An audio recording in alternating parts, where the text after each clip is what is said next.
A 17-year-old girl has been killed and her body set on fire for refusing to marry a 55-year-old man in Wajir County. The odds were already tipped against Gala Aden Abdi since she was from a refugee family in the Dab refugee camp. And as Nurdin El Moge reports, desperate calls for her family before she was killed were not acted upon. So Nurdin went to speak to the people in the community, and they say in a desperate voice recording sent to her mother before she was killed, Gala had recounted how her husband and his relatives were trying to force her into submission, exploiting her vulnerability as an underaged refugee girl. There's a conversation between Gala and a male voice, consoling her and urging her to accept the marriage. Just listen to this.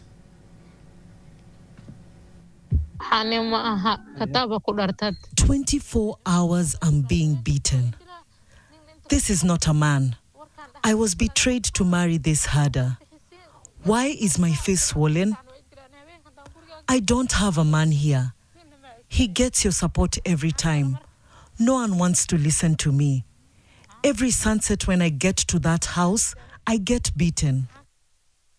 Imagine, she's actually telling somebody, this is what's happening to me on a daily basis. I get into the house, I'm beaten, I'm being forced.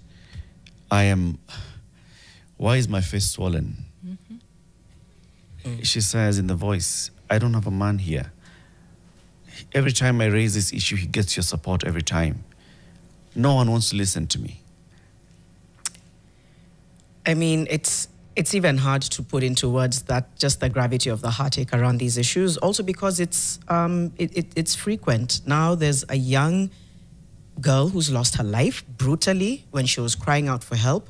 And she was trying to also speak to her family and her mother. Let's take a listen now to what her mother had to say in the wake of this tragedy. Late night when people were coming from night prayer at 10 p.m., she called saying they have started knifing me and my phone is being taken away. At around 2 a.m., I received a call saying my daughter was butchered. Then they placed her on a mattress with a bag and burnt her. The Somali knife was collected from the scene. The man who killed and was married to the girl is called Mohammed Kasim Tifo. Another man who is his brother and was with the girl the night after prayers. And the one who took her phone is called Musa Tifo Kasim. Another man called me earlier in the evening on the same day and told me that this girl will never come back to the refugee camp and that there is no need for you to see her again, is called Abdullahi Kasim Tifo. Such a tragedy. I think the numbers, maybe if I can take it from a report, I believe it was in 2021, the Labour Organization said an estimated 22 million people are in forced marriages, right? And so you can see the scope, and this is now 2025. And if you look at the pattern, there's a lot of similarities in terms of excessive abuse and in many cases, murder. And even in the cases, the girl or the woman, because a lot of them are also below 18, has expressed concern, has reported. Some are going as far as to a police station. And this is global, even in countries like the UK. This is happening. And until you have evidence, I don't get what that means. Evidence of what? What is evidence? What is some people are told in cases of, you know, even if you're in a marriage, I think we need to change the word marriage when it comes to issues like that. Right, it's not a marriage. It's not a marriage. And child marriage, I'm like, no, child abuse, child defilement. It's not a marriage. If somebody is feeling unsafe, you're told, but nothing's happened to you physically, so yours is medium risk. What is medium risk? So you're told it's medium risk, go back, work it out, and then it escalates to death. We have so much data, we have so many stories, and now another girl has died. So we really just have to be asking ourselves, how hard are we working to make these laws so tight that somebody is frightened to do something like that, but even families are desperate. I've married her off, I get money, I can feed my other family members. It's a horrible cycle. But is it, again, lack of a law or an enforcement of it? Because the part of that story that's missing for me is it's known who killed her allegedly. I don't hear about arrests. I didn't hear about her husband, abuser, in jail, or his brother, or any of the other men that the mother has mentioned, even as investigations go on or whatever it is. Where is the law? I think there's a sort of laissez-faire approach we have to matters in the North, especially, whether they pertain to children, to safety, to terrorism, whatever it is. It's kind of just like no man's land, and you've been left to fend for yourselves and to figure things out. And it's terrible because this is what it leads to. There's no justice for her. And then you'll hear things like, oh, they found like alternative justice. They worked it out. He paid a fine of some goats or something of the sort. When that's absolutely not the type of thing we should be talking about. That's someone who should be in jail. So that, I don't know, it worries me that there's a hands-off approach that we have to a huge chunk of our population, just because they're far from the rest of the country, or, you know, they're under, I don't even know the why, actually, at this point. I don't know that's a really important point you've raised, because it does speak to, like a marginalization when it comes to even addressing issues. Because what happens, I think you desensitize the public, because it sounds like, oh, those issues keep happening. It's part of what happens in these communities. That's still alive. And also like that you've spoken to the fact that, I really like what Giselle Pellico said. She's the French woman who had a massive case of her husband having drugged and raped her along with his friends. And she said shame needs to switch sides.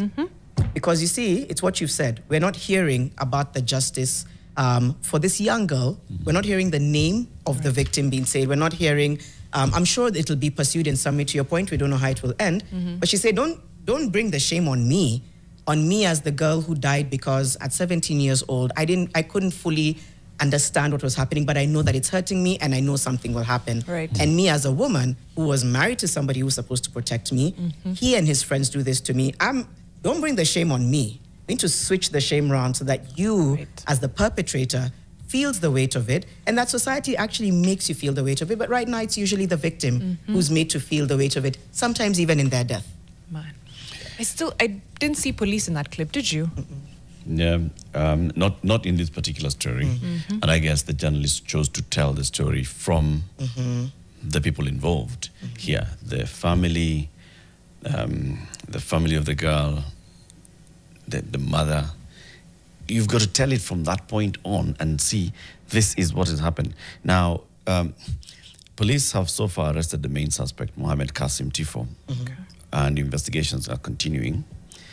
But also police have a lot of information to go with, because according to medical documents seen by NTV, medics noted 100-degree burns on her body with open flame and spinal column injury.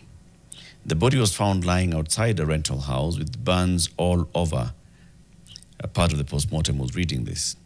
Gala's clothing had blood and body fluid stains, pointing to the possibility that the girl might have been killed and then her body set on fire.